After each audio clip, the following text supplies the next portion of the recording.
Good afternoon. Welcome to the pre-happy hour here at Soccerex. We'll get straight to it. We put together a great panel on a topic that's arguably one of the largest cultural shifts in football over the past 20 years, gaming and esports, and how rights holders are using it to increase the fan experience and to create new commercial opportunities. I'm Scott Debson. I oversee gaming and soccer at Engine Shop. Engine Shop's a leading engagement marketing agency working with leagues, teams, and brands on how they should approach the gaming space and executing their strategies. I'm lucky to work with this amazing cast of characters from across the industry who are all trailblazers within it and all have fantastic hair. Feel like I'm in a Vidal Sassoon ad, the old man out. Former US international Jimmy Conrad. Hello. Hi. Content Thank creator. Hey, let's get it. Thank you. Hey, thanks, Stu. Appreciate that. Content creator and esports player for the New York Red Bulls, Mike LaBelle. Thanks, guys. Hard to follow you, Jim. Ron Reingold from Twitch, that some of you may have heard about. Not Ron, but Twitch. And James Ruth from Soccer United Marketing, MLS, that heads up their MLS program. Woo! Big game, James. Pretty clap at the end. There you go. No. Great crew. So, James, let me direct the first question towards you. MLS has worked with EA in various innovative capacities over the past 10 years. They even launched their new logo in the kit back in 2014. Last year, obviously, you launched EMLS, competitive gaming league. What were the key points and key areas that really pushed the league into launching a standalone property? Sure. Well, I think it's a couple pieces. I mean, the first piece is it felt like the natural next step for our partnership with EA Sports. As you said, we've done a lot of innovative things with them, whether it's launching the new MLS crest in the game. The first time anybody ever saw it was in FIFA 15. We were really excited about that. We worked with them to make sure that MLS was a core component of the journey in one of the past iterations of FIFA. And so we view them as an endemic partner within soccer, right? We view them on the same tier as a lot of our other core partners that are core to what we do on the pitch. We think about them all the time when we go off the pitch, right? They're such a core piece of how we not only grow new fans, but also satiate our existing fans. And so it felt like the natural next step just based on everything that we've done with them and all the great partnership that we've built with EA Sports. But when we started to look at esports specifically, we really went back to the data and everything that we've learned about our fans over the last 5 years. And it all pointed to the idea that gaming is essential for us to make sure that we're always part of the global soccer conversation. And also to make sure that we're, like I said, satiating our fans. It's a really unique thing for us to have such a large component of our fan base engaging with our sport via FIFA, and for MLS specifically, that's true. And when we looked at how we're proactively engaging and growing our next generation of our fan base, gaming was just as, or if not more important. So it was a big component across the board, and we just kind of looked at the numbers and said, listen, this makes sense for the league. And it's a great opportunity to thrust MLS into a global conversation around gaming. And was there key statistics that you saw that really related people playing the game to getting bums on seats and getting people into the stadiums and really showing their fandom? I think the connection is at a high level where whatever we can do to take the brands of our clubs, the brands of our league, and extend it to different places. This whole conference has talked about how soccer exists far beyond the pitch. And if we're going to do everything we can to grow our clubs, we've got to be really proactive about taking them outside of the white lines, right? And the data that we looked at for gaming specifically was looking at really hard, how do we grow new fans? What are the core components of it? Obviously, playing the game's really big, watching our games on broadcast. But for our avid fans specifically, I mean, 65% of avid MLS fans point to gaming and FIFA specifically as a major component in generating their soccer fandom. That number net is higher than the percentage of people that said playing the traditional sport made them fans of soccer. So when we look at where we spend our priority for growing fans, gaming is right at the top of the list for what we need to be doing going forward. And then from a league perspective, taking your knowledge base and the way that obviously you know how to monetize a league, how has that really helped in the esports space to build that infrastructure around it and obviously monetize it? It's a really good point. I think we're really in a great spot as a league because our strategy has been, we view MLS or EMLS as an opportunity to be additive to our core MLS experience. That is first and foremost for the fans, but it also applies to our partners as well. We've been able to create an EMLS, a great conduit to bring non-endemic gaming partners into the mix and authentically integrate them into what we're doing. So great example of that is what we saw at EMLS All-Star Challenge, which we worked on together. Wells Fargo sponsored that. They were really excited about the space, but they were also understandably nervous because they never activated within gaming before. And coming out of that event, they were able to build all the great equity that they have created with soccer fans and extend it to their activation in EMLS, and it's a really authentic, on-point activation within the gaming space that the community really responded to quite well. Going to move over to Ron. So I'm sure, put hands up, who's actually gone on Twitch? And the audience that's sitting here. Chew, you're not counted. All right, so about 10% probably. So as we know, Twitch has become the go-to platform for gaming, and Ninja, the likes of people like Ninja that everyone asks me 1,000 day, how's he make 1,000 times a day, who is this guy, how much is he making, is making a lot of money. On average, these are some amazing stats, on average at any time in the day, so right now there are 1 million viewers on Twitch. Generally, on average, there's 15 million unique viewers in a 24-hour time span. And in the last 7 days alone, there's been 4.2 million hours of FIFA streamed and viewed. 4.2 million hours. So another interesting thing, 2018, I don't know if any of you are NFL fans, but Thursday Night Football has been also streamed now on Twitch.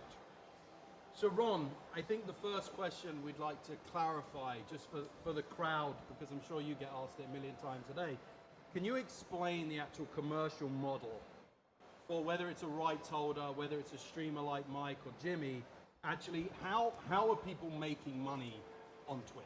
Sure. Well, I mean, the first thing is I'm glad to see only about half of the hands raised. It means we've got some room to grow, which is always a good thing. It's a good question. It's a question that you're right is asked fairly frequently. I think to take a step back, Twitch is about community, and one of the reasons we've had such healthy growth throughout the life cycle of the platform is because we've serviced and paid attention to the needs and the wants and the desires of the community and the people who are interacting and engaging. So I'll throw another stat in there. In any given month, we have about 2 million people who actually stream themselves.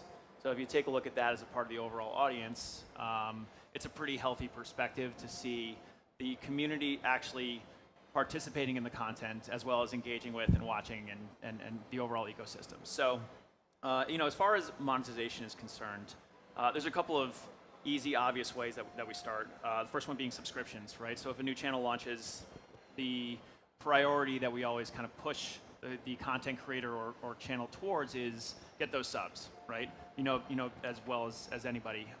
Subs are your first line of fans. They're your most engaged fans. They get notified when you go live. They get notified when you go on all sorts of different types of adventures throughout your content. So that's a good start. Second one is Bits. Bits is our virtual cheering platform, which allows individuals who are watching to further engage with the content. They can cheer for a good play. They can cheer for something funny, and it really brings the chat to a much more livelier perspective. So I sit within the esports department, which rolls up into the broader content organization of Twitch. We're doing a lot of work with traditional leagues. Thursday Night Football, the most functional example right now through the NFL. And we're trying to figure out, I think, collectively with a lot of leagues, what does live broadcast look like on the platform? It's a different means of distribution. We're working very closely with the MLS on some upcoming initiatives, particularly around the EMLS. These guys, by the way, are far beyond most leagues as far as the maturity and the homework that's been done on that side of things. So props to you, James. Had to do it. But I think the first and foremost for the platform is paying attention to servicing your individual community, be it through esports, traditional types of content, influencers. You've got to make sure that you understand what your strategy is on the platform before you really dig into making money through the platform. And who do you look at from whether it's a brand or a league or even, content creators that are really doing it well? Yeah, it's a good question. Everybody is aware and familiar with some of the bigger content creators we work with, Ninja, Lyric, Shroud, Dr. Disrespect, those types of guys. I think first and foremost, you have to take a look at the frequency with which individuals stream, right? The number one thing is you have to be ubiquitous on the platform, right?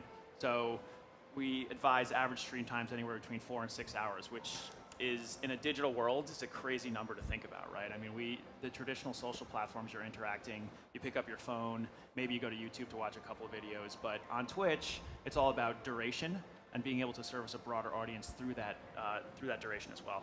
As I mentioned, I think EMLS, very far ahead of the curve, really thinking about what a consistent schedule, how to reach the audience in a number of different ways from around major markets and throughout the country. I think that would be the start. Great. I think just to add on to that a little bit, can't underline enough how community is a core thing to be thinking about. And I think in a lot of conversations, it's really easy to say community, community, community, but what does that really mean? It's thinking through a lot of the smaller components of thinking about the sub-communities and the personalities that are in the space, and how do we create great relationships with the guys and girls that are shifting the conversation within platforms like Twitch. That's been core to us feeling like we've really jumped into the space in the right way. And I think it's a different approach because it's a different platform. And I think a lot of people want to very quickly apply what they know about other platforms to Twitch. And that community piece it cannot be underlined enough in terms of its importance of being successful on the platform. Yeah, that's absolutely correct. And I think a part of that, in addition to being able to find, establish, and build your community on the platform, once you have those folks, you can take them elsewhere, right? These are the people who are going to buy merch, they're going to buy tickets, they're going to go to other social platforms, they're going to go to live events, but it really starts on Twitch. So I think that's a really nice segue into Mike. Mike actually has been competing in the FIFA scene since 2007, so it makes him a very old man. Thank you. And actually reached 3 consecutive FIFA Interactive World Cup finals in 07, 08, and 09. So he doesn't just have good hair. And he then actually started streaming as a senior in high school. In college. And really now is probably one of the most recognized FIFA content creators and pro FIFA players. So he's got a very, very interesting take because obviously he's been able to become a pro and also create great content. And I think him being signed by Red Bulls is very interesting, obviously because we all know that they're extremely innovative from a content creation perspective. But I guess for you, Mike, how has being in the organization helped your brand grow? And then vice versa, how do you feel bringing your brand into Red Bull has actually helped them grow? Perfect. So let's start with, I guess, a little bit more about me here. So when I was, and this is how Red Bulls really helped me grow, and then I think even the future of a lot of people that are now aspiring to be pro players. So they want to be competitive, they want to be involved in esports, maybe even content creation. Because when I was growing up, as you've aged me a lot, thank you. I'm only 29, okay? I just was really young when I started.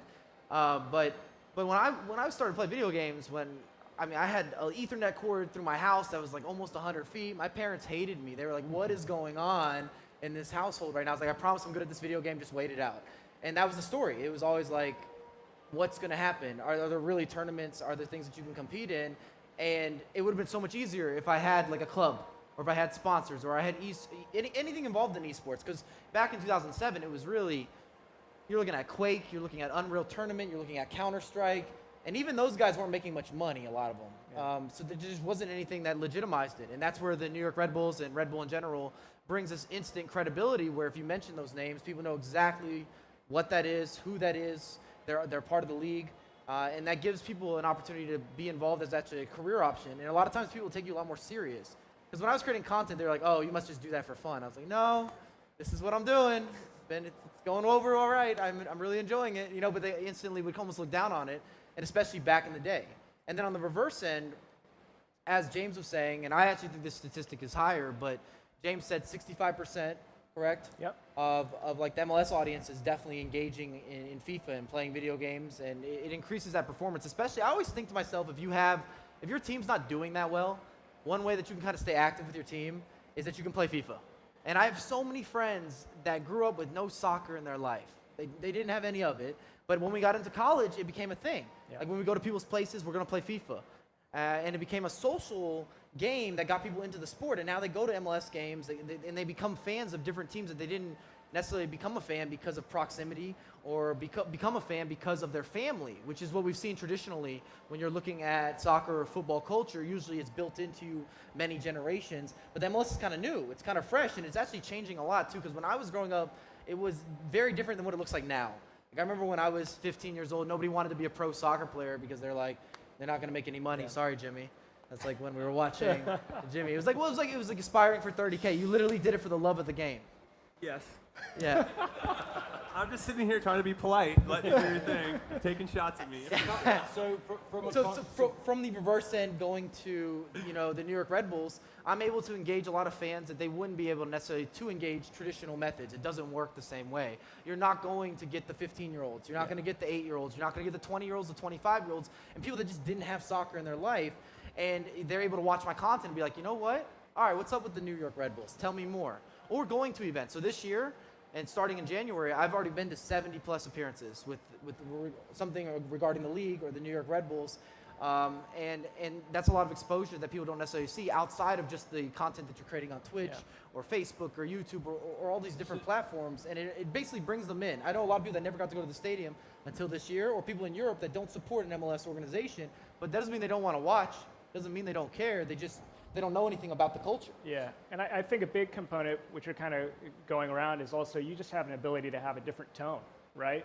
A conversation from the New York Red Bulls channel, it's got to be a little bit different from the conversation that you have, but you can still create reverence for the New York Red Bulls brand in a conversation that they might want to talk like that, but they probably can't because they're the club, right? So it's awesome to have you working with them to build that newer conversation, then do all the stuff that you're talking about, bringing new people into the club that might not have a reverence for it outside of FIFA or the conversation around gaming. I think it comes back to cutting through the noise for the modern football fan, right? Where, my dad still sits down in front of the box and watches Match of the Day, whereas the modern football fan has got 17 alerts on what the score was.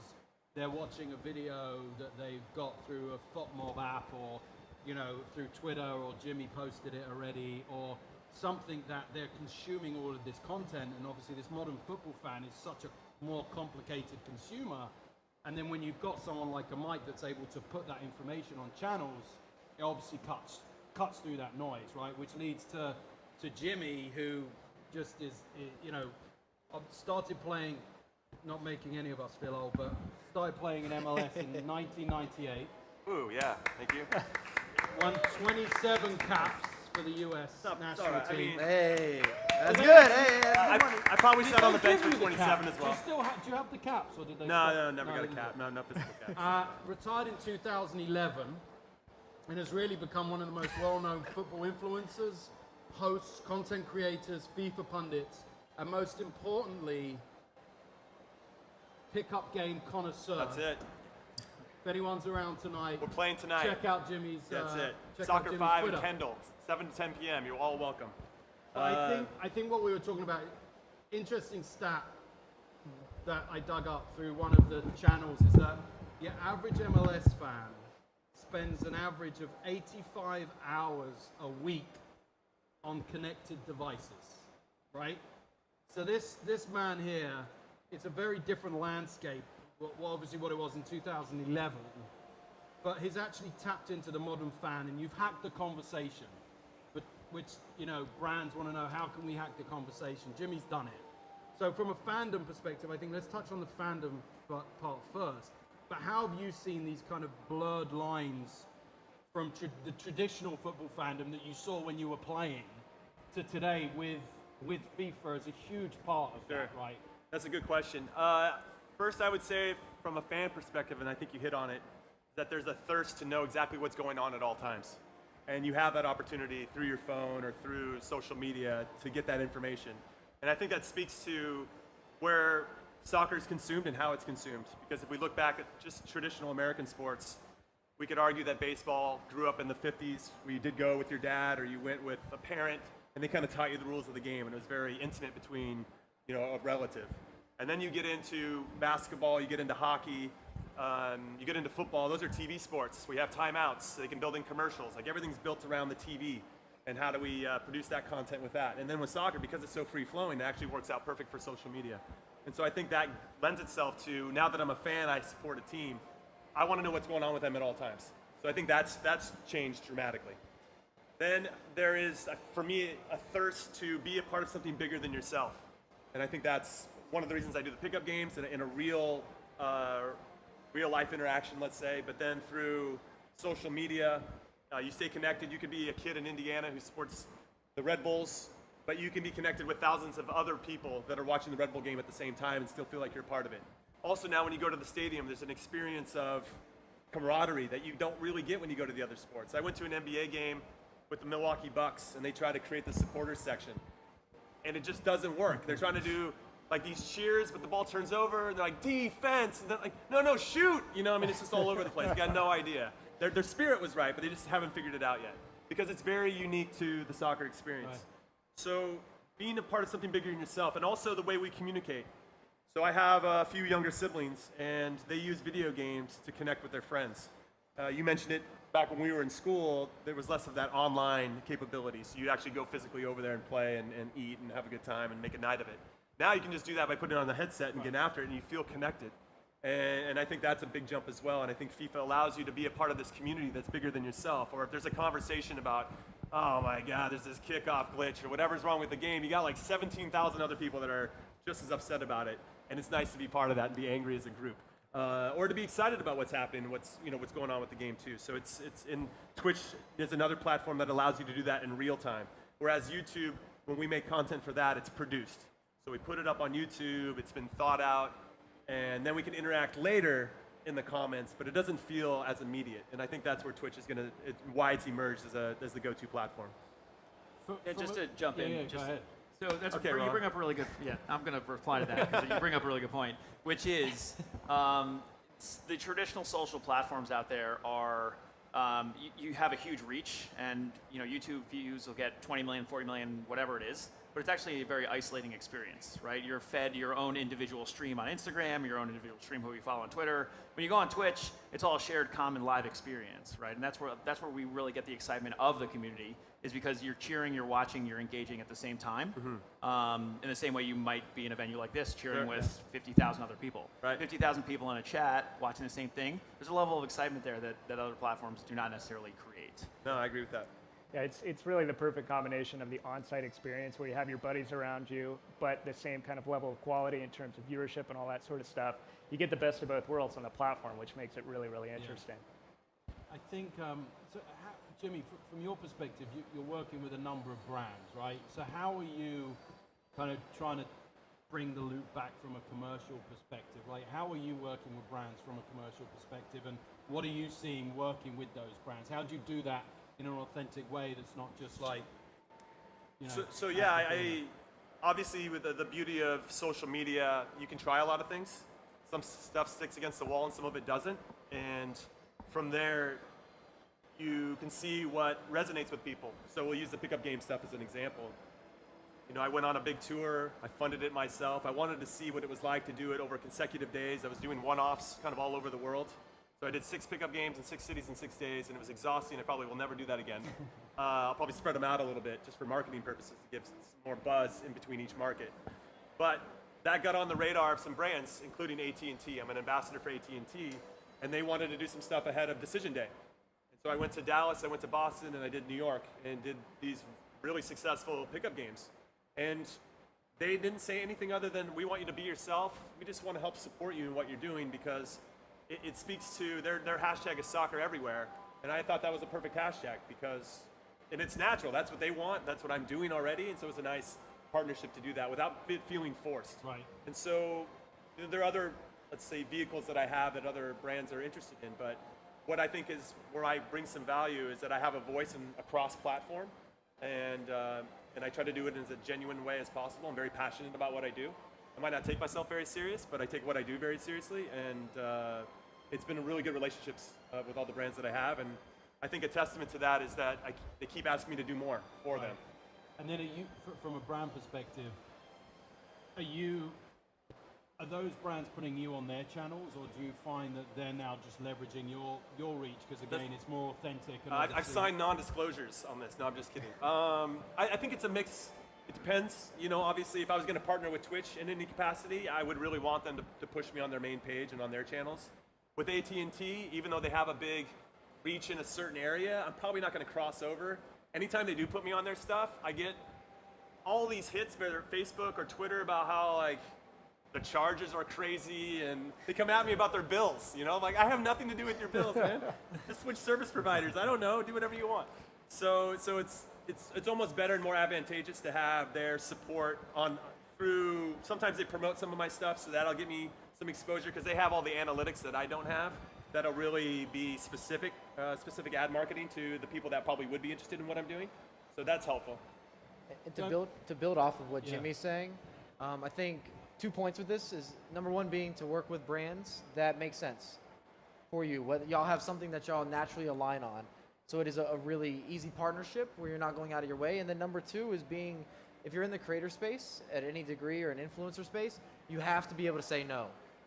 Just because somebody wants to be involved doesn't mean that it's going to be a good relationship. I think a lot of people make mistakes, or you learn from these mistakes, where you get into maybe an ad campaign, it doesn't do well, but people can feel that on a community level of saying, okay, this doesn't connect or resonate with you, and it doesn't work. Or y'all don't communicate between your ideas and the brand's ideas, and the synergy's not there, and it just shouldn't have happened. And it's nothing wrong with that. You guys want to have a positive relationship. And I think a lot of mistakes that I see, at least in the content world, is you're so excited, you've worked so hard, you finally get your first opportunity to maybe parallel with a big brand, and it's just not done right. Or y'all didn't communicate maybe their goals, your goals, and where they can align. And people have different initiatives, as all of us here are well aware. And it's so important to be on the same page. Yeah. So with that, sorry, I think it's interesting. Obviously, you're one of the first 40 people in the Facebook gaming push to compete with our friends on stage.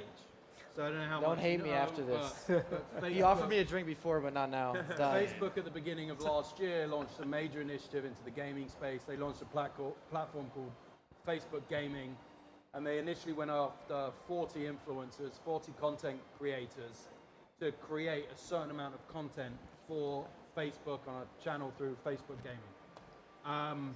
What have you seen? I think what's interesting is this is now, we're talking about all these different channels, and what Jimmy does on his Twitter is different to what he does on his Facebook, and is different to what he does on his Instagram, right?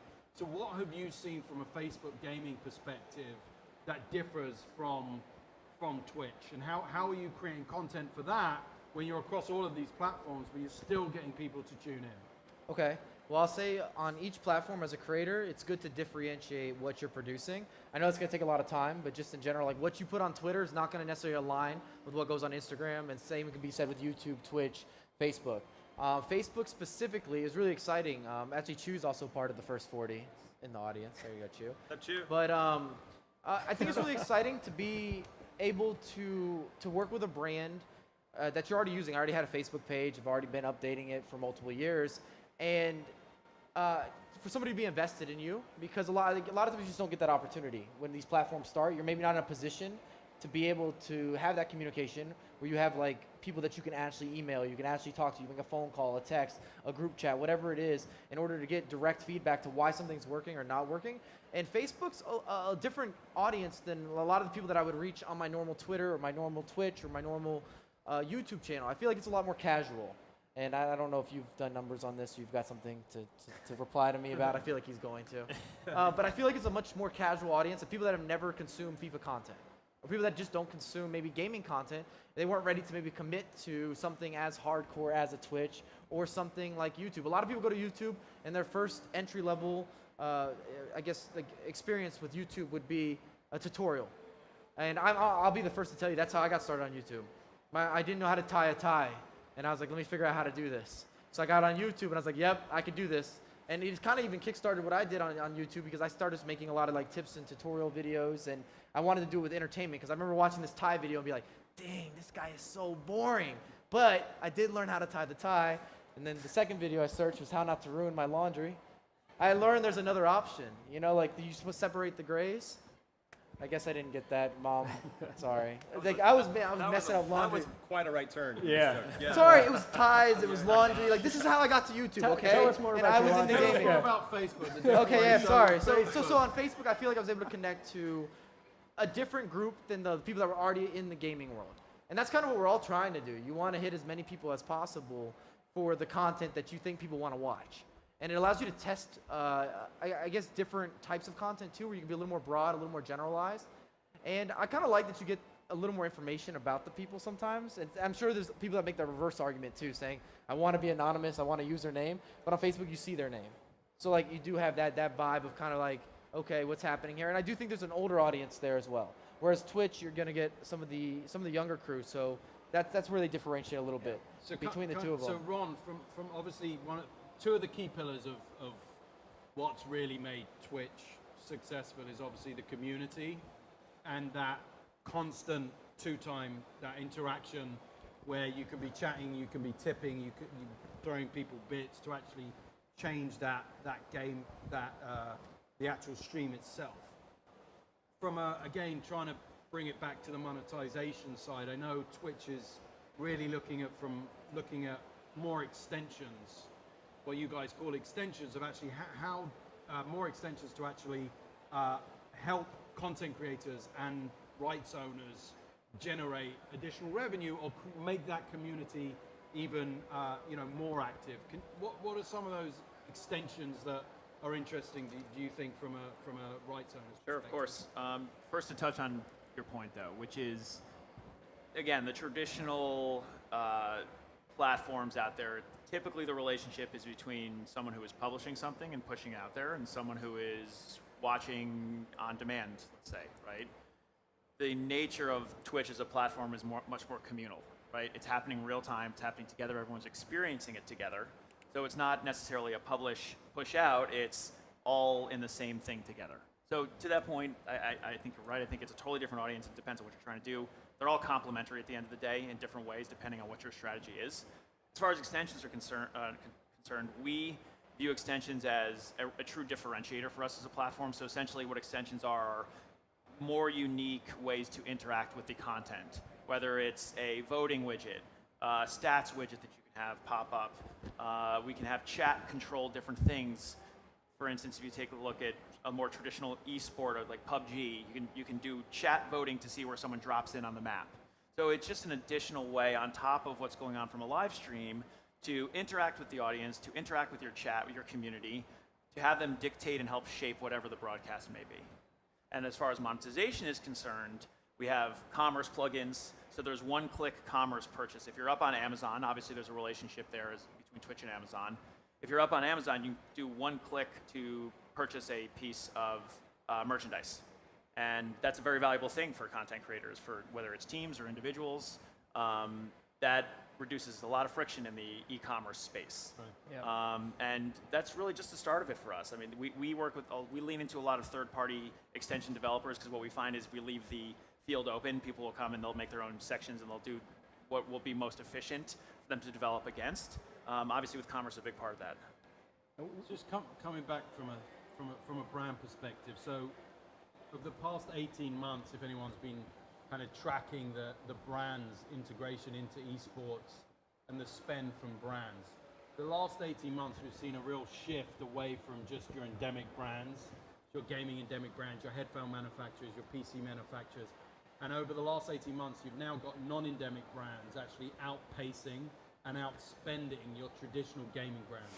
So you've got, like James mentioned, the Wells Fargos, the Geicos, the banks, traditional industries now that you wouldn't actually expect jumping into esports. So, James, from your perspective, what are you seeing?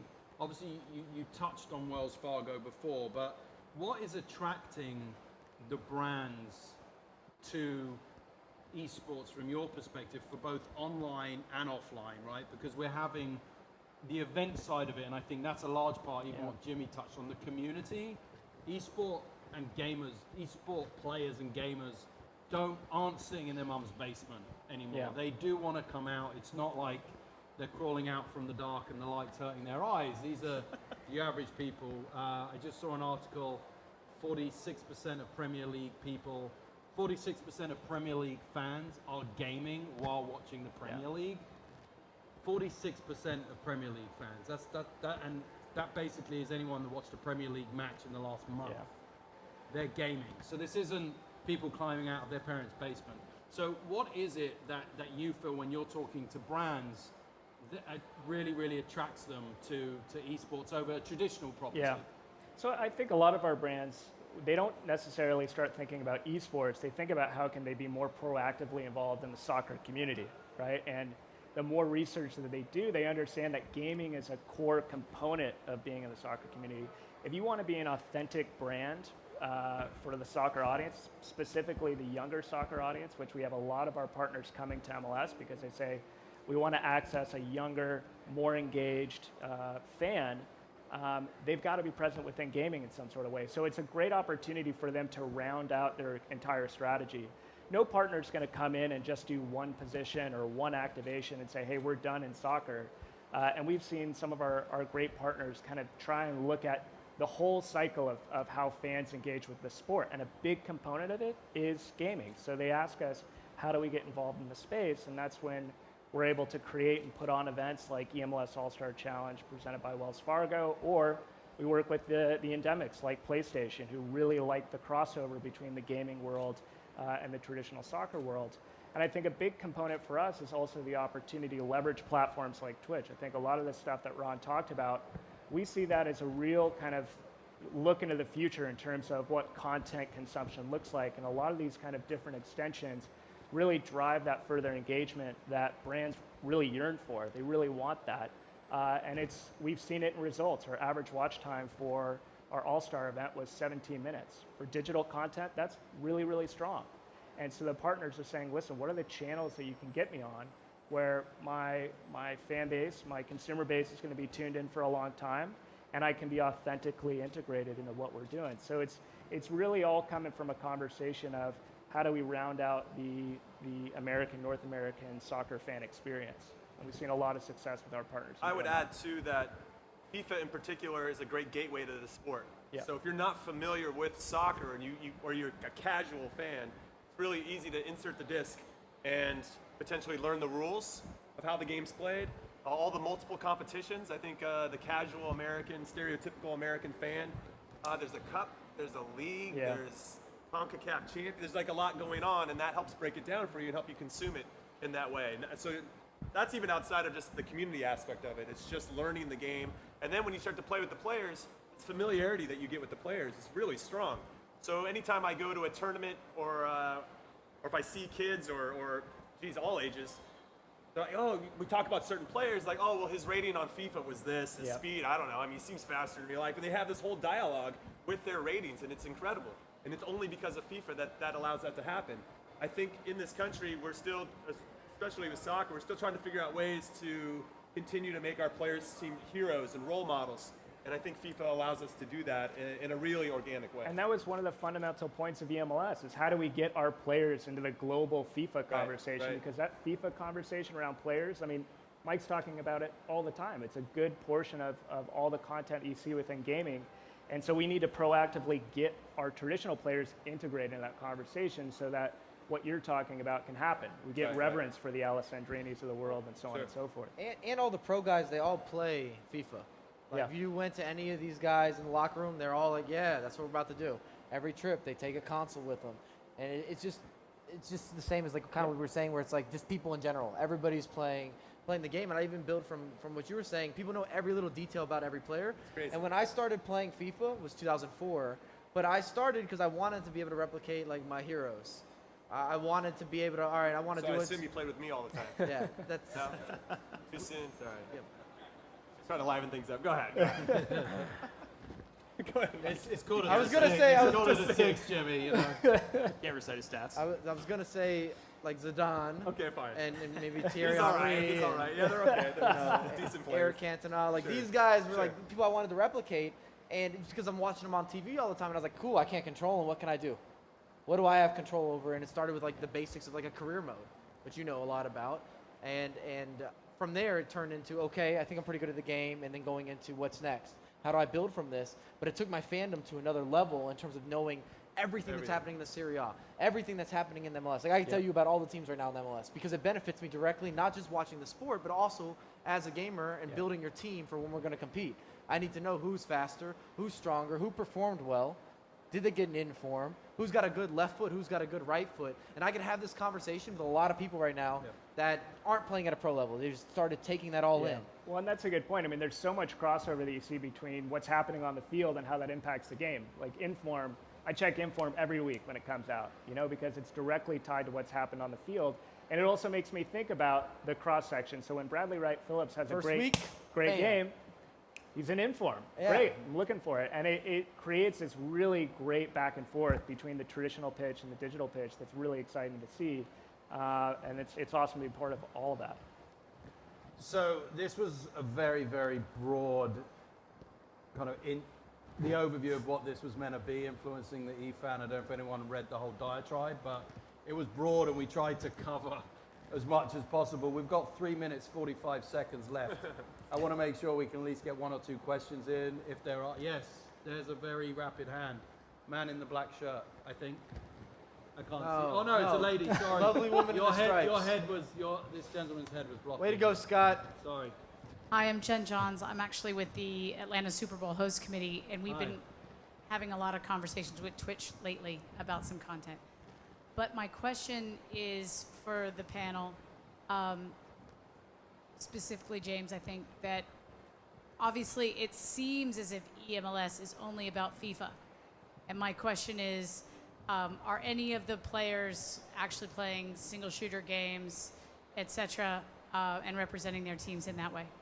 So we, and I think Mike can jump in on this and provide a lot of good perspective, but from our angle, there's so much depth within FIFA, we can keep ourselves busy focusing on that. And the core goal of EMLS at the end of the day is to point back to our traditional product, right? To point back to our clubs, to our league. So we want to be really focused and be the best at creating FIFA-oriented competitions and content because we ultimately think that's going to take us closer to our core goal of growing the fan base, right? And I think also from a player perspective, from our players then, they don't have the time. I mean, if they want to be a elite level player, they've got to dedicate almost all of their time to FIFA. So just to touch on that really quickly, everybody on the New York Red Bulls, all the players, like the professional players, they all play Fortnite, so they all play shooters. They all pretty much play PUBG as well. So yeah, they're actively playing more than just FIFA. Yeah. I think you've seen a few teams like the Schalkes of the world and PSG, you know, where they've signed other players for other titles. But I think for, you know, just going back to what James was saying, from an MLS perspective, you want to increase your part in that conversation of this modern football fan that is inundated every 17 milliseconds with information. And like we were saying, the inform cards and the fact that Zach Steffen is on Team of the Week globally and fans in the UK are like, who's Zach Steffen? Oh, he's the goalie for Columbus. It's like, wow, okay, that puts you in the conversation just naturally. Yeah. So there's a lot there, but you know, it's definitely something to look at moving forward. Is there anyone else? Oh, here we go. Hi, I'm Mateo, a big fan of FIFA, love FIFA. This might be even a question more for Scott. So Scott, if you work for a property or a league that wants to get into esports, but you're not fully licensed like MLS, you know, the first thing that people come up with is, oh, organize a FIFA tournament. Yeah. You know, that's it. So what would you recommend for a sports brand, a soccer brand, a league to start getting involved in this field for the first time? Where are you from, sir? Oh, right, okay. So, I mean, look, obviously from an engagement perspective, it makes sense, and you'll be surprised. I mean, we ran an open tournament for the Wells Fargo at All-Star game in Atlanta, we had about 250 people sign up for a 2-day open tournament. And from an engagement perspective, it was, you know, people come down, they play against each other, and however competitive it is, and obviously you can start it off that, hey, you just have to play with XYZ team. You don't have to play Ultimate Team, which is obviously what the pro level is played at, which is a lot more complicated. But ultimately, you know, create an event where people come down, they're having fun, they're playing FIFA, and maybe it's accompanied by another, you know, maybe it's a pickup and FIFA. You know, maybe it's beach soccer and FIFA. You know, to me, it's just another way of engaging a consumer. And these people are playing at home, right? They're playing on their couches, they're playing with their friends. So draw them out into a fun environment to play. Just to follow up, so the easy question is organize a tournament, right? Right. So if you, instead of organizing a tournament, what are other ways to kick off esports in a company like CONCACAF or USL or anywhere else? I mean, I think that's quite a broad one. I mean, there's a way of doing, even from an online perspective, right? You can run online tournaments very, very easily through, there's multiple platform organizers where you can figure out, okay, you know, and then maybe the top 25 people or the top 20 people, the top 10 people come down to an all expenses paid trip to a final or a match or something. I think you have to look at FIFA as we've kind of, you know, gone through it, of it is a key way of engaging consumers, and how can it be put into that narrative?